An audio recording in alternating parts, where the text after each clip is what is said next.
My name is Mei Lin. In the rush of New York, I am just another face, an immigrant with 2 suitcases and a heap of broken memories.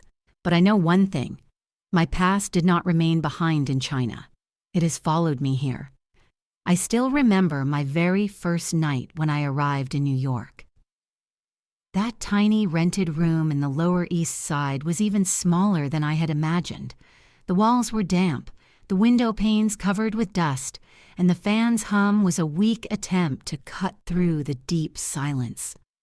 Outside, the city pulsed loudly. Car horns, the metallic scream of the subway, hurried conversations of passers-by, but inside there was a silence, heavy enough to suffocate my soul.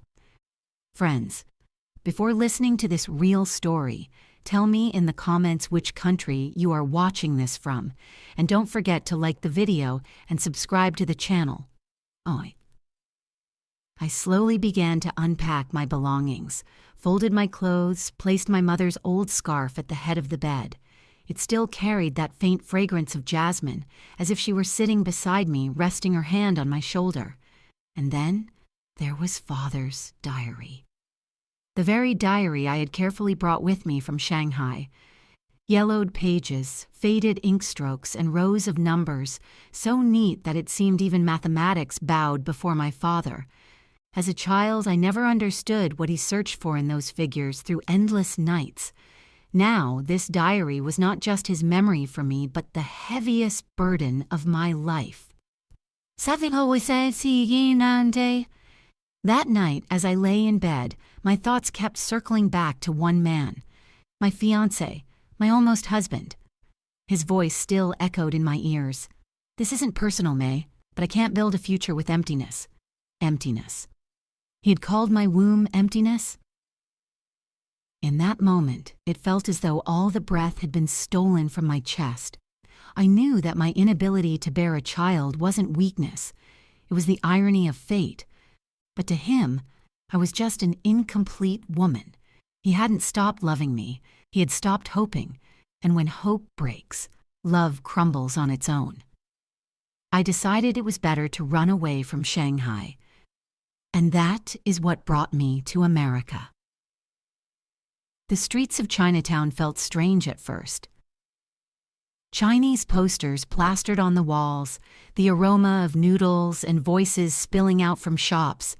It almost felt like I had returned to Shanghai. But no, here every face carried urgency, and every smile carried calculation. Within a few weeks, I found a job at a small accounting office. The work was simple. Tax returns, invoices, bookkeeping. Numbers had always been my safe place. They don't deceive. They don't show emotions. But in that office, I learned that sometimes even numbers can deceive. By the second month, I was handling the accounts of a large import-export company. As I went through their records, my eyes froze. Some dates, some figures, some notes. Why did they feel so familiar? At home, I pulled out Father's diary. I placed it beside the company's records. My breath caught. The same calculation method, the same unusual structure. This was Father's work. But how? His name had never been connected with America. His death had been sudden, a heart attack, that's what everyone said. Then how were this diary and that company tied together? That night, I couldn't sleep. Tossing and turning, I kept wondering, had Father hidden something from me? Or maybe Mother knew but never told me? Father always used to say, May, silence is the greatest strength in life. But now I felt that silence had become my greatest prison. Days passed. At the office, I pretended to work as usual, but inside I kept linking Father's diary with the company's files. Slowly, suspicion grew inside me that Father's name was buried in a much bigger secret. And that secret was about to surface in the streets of New York. One evening, while leaving the office, I stumbled across an old letter among some papers. The moment I saw the handwriting, my heart stopped. It was Father's handwriting. And in that letter, There was only a single line. "Forgive me, May. What I did for your future." As I stared at that letter, it felt as though my heart had fallen to the ground. Father's handwriting. I could recognize it anywhere, that steady, slightly slanted script. When he taught me Chinese characters as a child, he often said, "Handwriting reveals the truth of a person's intentions." And now, that same handwriting was before me, and in it there was only one sentence. "Forgive me, May. What I did for your future." What deed? What compulsion? And why did he have to ask me for forgiveness? This letter was not the answer to my questions. It was opening even more of them. For many days after, it felt as though I had lost both sleep and hunger. Sitting at the office desk, I stared at every document as if it held my father's secret. My colleagues gave me strange looks, some even whispered among themselves, but I had stopped caring. Now I had only two weapons, Father's diary and that letter, and one restless obsession that refused to let me sit still. I began slowly digging into the company's files. I stayed late at the office at night, sometimes lying that I had accounts to clear. There, I started matching dates in the old records. And then I stumbled upon my first major discovery. There was an entry from 2006, a large-scale import deal, and beside it the signature resembled a chart I had once seen in Father's diary, as if they were two halves of the same map. Which meant at some point my father had been directly connected to this company. That night I returned to my room. Outside, rain was falling. Droplets tapped against the window, fogging the glass. I turned off the light and sat on the bed, staring only at the diary. My hands trembled. I had never imagined that my father, the quiet, honest, simple man I had always believed him to be, could have such deep secrets buried in his past. Mother always said, "Your father was a good man, but he carried a heavy burden." Was this that burden? The next day, I began digging deeper. I searched the internet, read about the company's history, pulled records on its owners. The company was called Golden Pacific Exports. Its owner was Henry Zhao, a name that sent a chill down my spine. I had heard this name before. Yes, when I was a child. Father's old friend. I could remember him visiting our home many times. He always wore an expensive watch, and whenever he arrived, Mother would quietly slip away into another room. At that time, I never understood why. And now, years later, that very name stood before me again. I read more about Henry Zhao. He was a prominent figure in New York's business circles.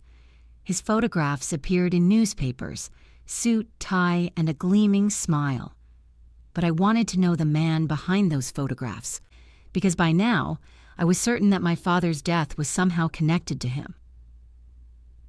I gradually began gathering information on Henry Zhao.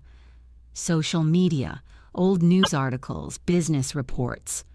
Wherever his name appeared, I noted it down.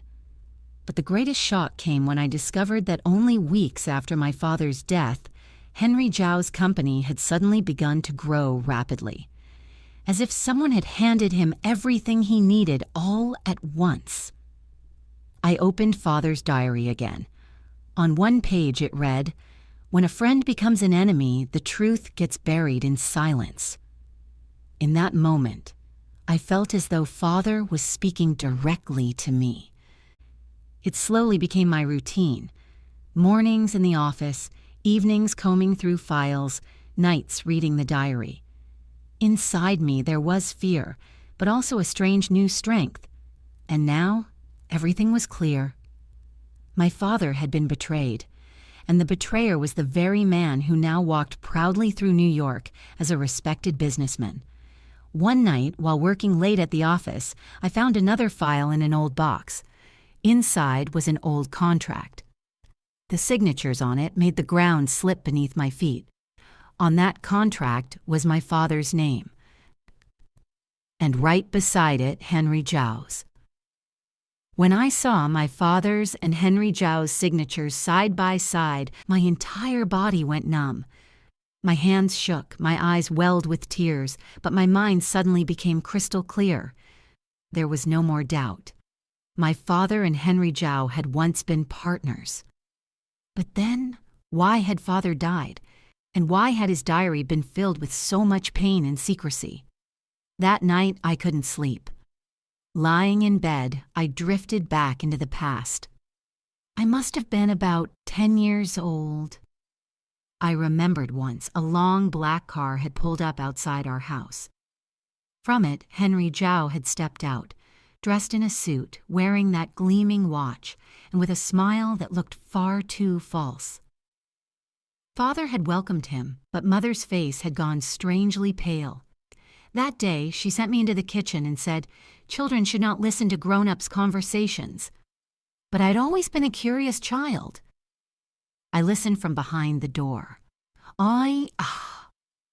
Henry Zhao was saying, "This kind of opportunity doesn't come again and again. If the two of us join forces, no one will ever be able to defeat us." Father was very quiet. Then, in a low voice, he said, "Henry, trust is the greatest investment. If it breaks, everything falls apart." At that time, I couldn't understand their words. But now, everything made sense. Mother always used to say about father, "Your father was a good man, but he carried many secrets within him." Whenever I asked, she would only say, "For your own good, silence is better." Now I understood that this silence was not protection, and it was a curtain behind which deep betrayals were hidden. I kept a copy of the contract with me. Now I had 3 things: Father's diary, that letter, and this contract. Together they began forming a picture. The picture was incomplete, but Henry Zhao's shadow was clearly visible in it. Over the next few weeks, I dug deeper into his company. I discovered that years ago the company had been on the brink of bankruptcy. But suddenly, right after Father's death, it began to flourish rapidly. Was that just a coincidence? No. One night, I opened a section of the diary I had always ignored. On the corner of a page was written, "If I fall, gold will be laid beneath his feet." I read that line again and again. Gold will be laid beneath his feet. Was this written for Henry Zhao? Gradually, I realized Henry Zhao was a big name in New York society. He attended charity galas, his pictures appeared in newspapers, and people called him an honest businessman. But the truth was that the foundation of his empire was built on someone else's sweat and blood, my father's. Now I carried both anger and pain inside me. If I wanted, I could have screamed, revealed everything. But no, I decided I would take revenge. But without blood, without violence. I would turn his smile itself into poison for him. I resolved that I had to get closer to Henry Zhao. Not directly, but like a shadow. Through his family, his friends, his business, I had to find my way in. For that, I needed more evidence. And perhaps the help of someone he had betrayed before. One day, while combing through old records, I found another name. A former partner of the company who had suddenly disappeared. When I read the name, my eyes widened. Because it was the same name I had once heard long ago in the midst of an argument between father and mother. Perhaps this missing man could lead me to the roots of the truth. That missing partner's name kept echoing in my mind. The diary, the letter, the contract, all on one side, and this new name on the other. But for now, I couldn't reach him directly. In a city like New York, finding someone vanished was not easy. I realized I had to play the game differently. If I wanted the truth, I had to step into Henry Zhao's world. Not head on, but slowly, the way water carves through stone. Nights in New York are different. Skyscrapers glow as though the sky itself has descended to the ground. Restaurants, hotels, galas, everything is nothing more than spectacle. I started keeping a close watch on newspapers and websites. Wherever the name Golden Pacific Exports appeared, I noted it down. Slowly, I understood that Henry Zhao was not only a businessman, he was also a player in high society. He attended charity dinners, bid at art gallery auctions, and mingled with New York's elite. If I wanted to get close to him, I would have to step into that very world. One evening, I came across a news piece a charity gala was being held in Midtown Manhattan. It said that many of the city's top businessmen would attend, and in the picture, Henry Zhao. My heartbeat quickened. This was my first chance, but I had neither expensive clothes nor an invitation. Still, I decided I would go. Sometimes the biggest doors open with the smallest lies. I put on my best dress, a blue one, cheap, but one that could look expensive under the right lights. Tied up my hair, applied light makeup. Looking into the mirror, I asked myself, am I really the same Mei Lin who once played in the narrow alleys of Shanghai? The gala building was glowing. As I entered, my nerves trembled, but I gathered my courage. I smiled at the man working the guest list and said confidently in English, "I'm with Mr. Wang's group." He hesitated, then allowed me inside. The hall sparkled. Crystal chandeliers, expensive wine, and a crowd filled with fake laughter. I looked around and then, there he was. Henry Zhao.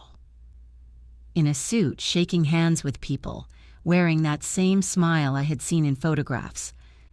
But now, seeing him in person, my breath caught in my chest. This was the man who had taken everything from my father. I wanted to scream at him, to confront him, but I restrained myself. No, my revenge would be silent. I slowly made my way through the crowd. As I reached him, his eyes met mine and a chill ran down my spine. For a moment his gaze lingered. Had he recognized me? "Good evening," he said. His voice was soft, yet to me it pierced like an old wound. I smiled and replied, "Good evening, Mr. Zhao. I've heard so much about you." He gave a polite laugh and shook my hand. In that moment, it felt as if my past and present collided. We exchanged small talk. He asked me where I was from, what I did. I did not lie, but I didn't tell the truth either. I said I worked at an accounting firm and that I was here for networking. He nodded. "Young people need ambition." "Good," he said. But his eyes, they studied me as if he were trying to recognize something. On my way home that night, I remembered Mother's words. "May, never trust a stranger's smile. Sometimes that very smile is poison." Now I understood what she meant. As I was leaving the gala, someone in the crowd called out softly. I turned. An old man was standing there. He said in a low voice, "You're Mei Lin, aren't you? I knew your father." The moment he called my name outside the gala, my heart nearly stopped.